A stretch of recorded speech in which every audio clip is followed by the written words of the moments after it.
ഞാൻ തൃശ്ശൂരിലുണ്ടായ വെടിക്കെട്ട് അപകടത്തെ സംബന്ധിച്ച് ഒന്ന് രണ്ട് പ്രധാനപ്പെട്ട കാര്യങ്ങൾ പറയാൻ ആഗ്രഹിക്കാം. ഇന്നലെ ഞാൻ അവിടെ സന്ദർശിക്കുകയുണ്ടായി. മുണ്ടത്തിക്കോട് പ്രദേശം മെഡിക്കൽ കോളേജിൽ സന്ദർശിക്കുകയുണ്ടായി. വാസ്തവത്തിൽ പുറ്റിങ്ങൽ അപകടമുണ്ടായ സന്ദർഭത്തിൽ ഞാൻ ആഭ്യന്തരമന്ത്രിയായിരുന്നു.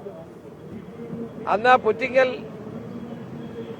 വെടിക്കെട്ട് അപകടത്തെ സംബന്ധിച്ച് പഠിക്കാൻ വെച്ച കമ്മീഷന്റെ റിപ്പോർട്ട് ഗവൺമെന്റ് പ്രകാരമുള്ളതാണ്. ആ കമ്മീഷനകത്ത് ആധുനികമായ സൗകര്യങ്ങൾ ഏർപ്പെടുത്താനും പടക്ക നിർമ്മാണത്തിൽ നിയന്ത്രണങ്ങൾ ഏർപ്പെടുത്താനുമുള്ള നിരവധി നിർദ്ദേശങ്ങൾ ഉള്ളതാണ്. ദൗർഭാഗ്യവശാൽ ആ നിർദ്ദേശങ്ങളൊന്നും പാലിക്കപ്പെട്ടിട്ടില്ല. ഗവൺമെന്റും പാലിച്ചില്ല, നടപ്പാക്കിയില്ല. ഈ വിവിധ സ്ഥലങ്ങളിൽ പെരുന്നാളും ഉത്സവങ്ങളും പൂരങ്ങളും ഒക്കെ നടത്തുന്ന ദേവസ്വങ്ങളോ അവിടുത്തെ കമ്മിറ്റിക്കാരോ ശ്രദ്ധിച്ചില്ല. അതിന്റെ ഫലമാണ് ഇപ്പോഴുണ്ടായിരിക്കുന്ന ഈ അപകടം.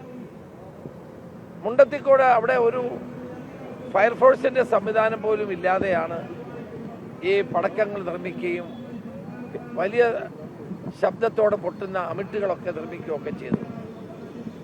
അതുപോലെ ശാസ്ത്രീയമായ നിലയിലുള്ള ഒരു സംവിധാനവും അവിടെ ഏർപ്പെടുത്തിയിരുന്നില്ല.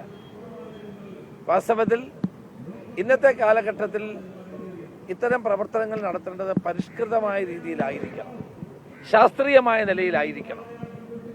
ശാസ്ത്രീയമായ നിലയിൽ ഈ ഉത്സവത്തിന് ആവശ്യമായ പടക്കങ്ങൾ നിർമ്മിക്കാനും മറ്റു കാര്യങ്ങൾ ചെയ്യാനും ഒക്കെ തയ്യാറാകുന്നില്ല എങ്കിൽ ഇത്തരം അപകടങ്ങൾ ഉണ്ടാകുക സ്വാഭാവികമാണ്. അത്തരം അപകടങ്ങൾ ഇനിയും തുടരാൻ പാടില്ലാത്തതാണ്. പലപ്പോഴും നമ്മൾ ഈ അപകടം ഉണ്ടാകുമ്പോൾ അതിനെപ്പറ്റി ഒന്ന് ചർച്ച ചെയ്യും, പിന്നെ നമ്മളെല്ലാവരും മറന്നു പോകും. അതുകൊണ്ട് ക്ഷേത്രങ്ങളിലാണെങ്കിലും പള്ളികളിലാണെങ്കിലും മറ്റ് ആരാധനാ കേന്ദ്രങ്ങളിലാണെങ്കിലും അവിടെ ഈ പടക്കം ഉപയോഗിക്കുക, അതോടൊപ്പം തന്നെ കരിമരുന്ന് പ്രയോഗം നടത്തുക, ഇതിനൊക്കെ വ്യക്തമായ മാനദണ്ഡം പുറപ്പെടുവിക്കേണ്ടതായിട്ടുണ്ട്. ആളുകൾ കൂടുന്ന സ്ഥലങ്ങളിൽ പ്രത്യേകമായ ശാസ്ത്രീയമായ നിർദ്ദേശങ്ങൾ നടപ്പാക്കിക്കൊണ്ട് മാത്രമേ ഇത്തരം കാര്യങ്ങൾ നടപ്പാക്കാൻ പാടുള്ളൂ. വലിയ തോതിൽ വലിയ അപകട സാധ്യതയുള്ള കരിമരുന്ന് പ്രയോഗങ്ങൾ ഒഴിവാക്കാനും പ്രത്യേകം ശ്രദ്ധിക്കേണ്ടതായിട്ടുണ്ട്. അപ്പോൾ ഇന്നലെ കണ്ടപ്പോൾ വലിയ വേദന തോന്നി. അവിടെ പലരെ ശവശരീരങ്ങളുടെ ഭാഗങ്ങളാണ് നമുക്ക് കാണാൻ കഴിഞ്ഞത്. അപ്പോൾ ഇനിയെങ്കിലും കേരളത്തിൽ ഇത്തരം അപകടങ്ങൾ ഉണ്ടാകാതിരിക്കാനുള്ള സത്വരമായ നടപടികളാണ് ഗവൺമെന്റിന്റെ ഭാഗത്തുനിന്ന് ഉണ്ടാകേണ്ടത്. ഇത് നമ്മുടെ എല്ലാവരുടെയും കണ്ണു തുറപ്പിക്കാൻ പര്യാപ്തമാകട്ടെ എന്നാണ് എനിക്ക് പറയുവാൻ.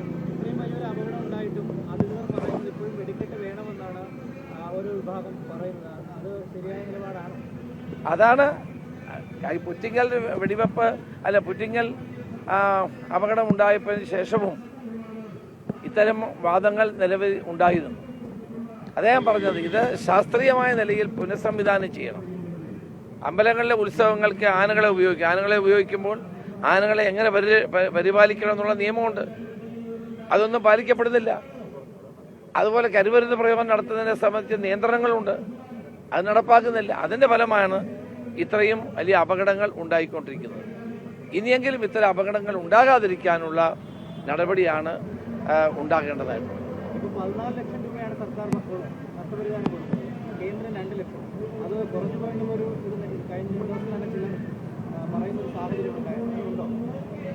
എത്ര സഹായം കൊടുത്താലും അവരുടെ ജീവൻ തിരിച്ചു കിട്ടില്ലല്ലോ. ഇനി ആ കുടുംബത്തെ സംരക്ഷിക്കുക മാത്രമാണ് ചെയ്യാൻ കഴിയുന്നത്.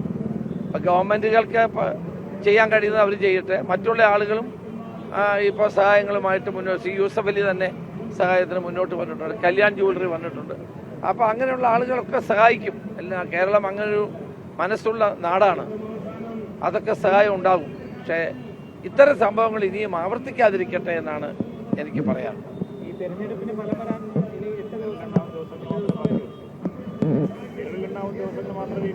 അതെ അതെ അതെ